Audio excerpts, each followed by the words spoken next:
আপনারা ওই যে দেখুন, ওটাও কিন্তু খুবই পুরনো, তারা কিন্তু সাজিয়ে রাখছে। এটা কিন্তু বিশেষ একটা আকর্ষণ। এইগুলো দেখলেও কিন্তু অনেক ভালো লাগে। আপনারা দেখছেন, এইগুলো কিন্তু খুবই সুন্দর।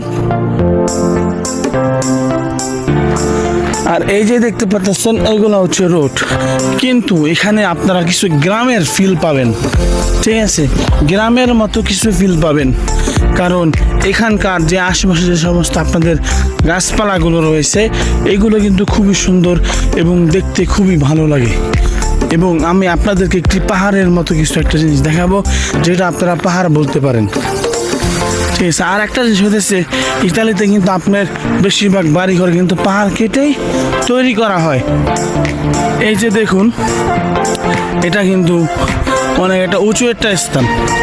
ঠিক আছে, এখানে কিন্তু এক সময় পাহাড় ছিল, কিন্তু এখন তারা বাড়িঘর করতে করতে এটা পাহাড় নেই। এখন কিন্তু আর এটা পাহাড় নেই। ঠিক আছে, আপনারা এই যে দেওয়ালগুলো দেখতে পাচ্ছেন, এই দেওয়ালগুলো কিন্তু খুবই পুরানো।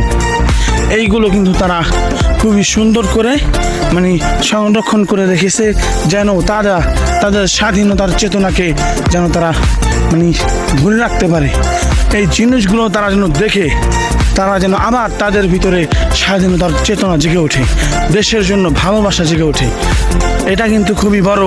আমি জানি না ঠিক এটার অপর পাশে কি আছে, কিন্তু আমার যতটুকু মনে হচ্ছে এটার অপর পাশে খুবই দেখার খুবই সুন্দর জিনিস রয়েছে।